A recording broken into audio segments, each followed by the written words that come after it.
नमस्कार, आपण पाहतात रयत संवाद न्यूज चॅनल।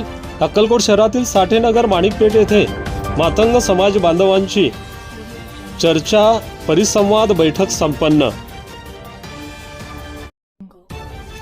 अक्कलकोट शहरातील साठेनगर माणिकपेठ अक्कलकोट येथे लहुजी शक्ती सेनेच्या वतीने संपूर्ण मातंग समाज अक्कलकोट तालुका व शहर संघटित होण्याच्या दृष्टिकोनातून चर्चा सत्र परिसंवाद व संघटनेची कार्यकारिणी तसेच नवी पदे वाटपाबद्दलची बैठक आयोजित करण्यात आली होती। या बैठकीला मोठ्या संख्येने सर्व समाज बांधव व भगिनींचा प्रतिसाद लाभला। या बैठकीकरिता कोन्हाळी, कर्जाळ, वळसंग, धोत्री, मुस्ती, चुंगी, दहिटणे इत्यादी गावांच्या गावभेटी घेण्यात आल्या होत्या। या बैठकीचे आयोजन तालुका अध्यक्ष बाबाजी कांबळे यांनी, पश्चिम महाराष्ट्र अध्यक्ष महादेव भोसले यांच्या मार्गदर्शनाखाली व नागेश जाधव यांच्या नेतृत्वाखाली केले होते।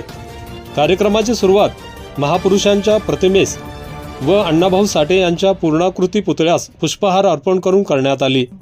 बैठकीला प्रमुख पाहुणे म्हणून सुधाकर पाटोळे, पश्चिम महाराष्ट्र कोर कमिटी अध्यक्ष, कचरू सगट महाराष्ट्र राज्य कोर कमिटी अध्यक्ष, माजी उपनगराध्यक्ष यशवंत धोंगडे, जिल्हा युवक अध्यक्ष सोमनाथ कसबे, रामजी गायकवाड, धाराशिव जिल्हा युवक उपाध्यक्ष, लक्ष्मण दुणगे सोलापूर जिल्हा उपाध्यक्ष, नितीन हटकर तालुका कोर कमिटी अध्यक्ष, महेश वाघमारे तालुका उपाध्यक्ष आदी मान्यवरांचे यावेळी मार्गदर्शन लाभले।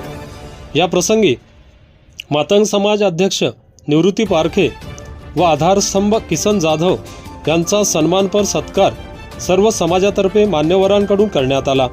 तसेच नव्याने निवड झालेल्या लहुजी शक्ती सेनेच्या तालुका व शहरातील तब्बल एकूण 42 पदाधिकाऱ्यांचे निवड व सत्कार मान्यवरांच्या हस्ते करण्यात आला।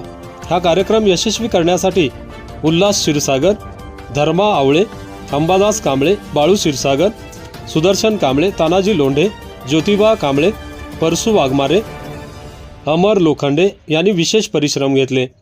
यावेळी सिद्धू ढोबळे, संतोष पारखे, अभिमान वाघमारे, विठ्ठल कांबळे, स्वामी शितोळे, गोविंद शितोळे, ज्ञानेश्वर हटकर, अभंग थोरात, आकाश हातागळे, स्वामीराव खंदारे, निशिकांत कदम, सागर देडे आदींसह समाज बांधव मोठ्या संख्येने उपस्थित होते।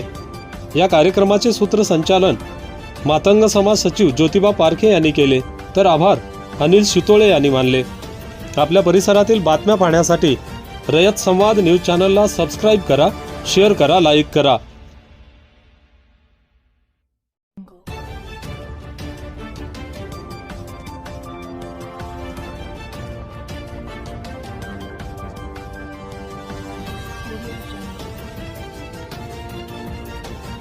अशाच नवनवीन घडामोडींसाठी रयत संवाद न्यूज चॅनलला लाईक करा, शेअर करा आणि सबस्क्राईब करायला विसरू नका।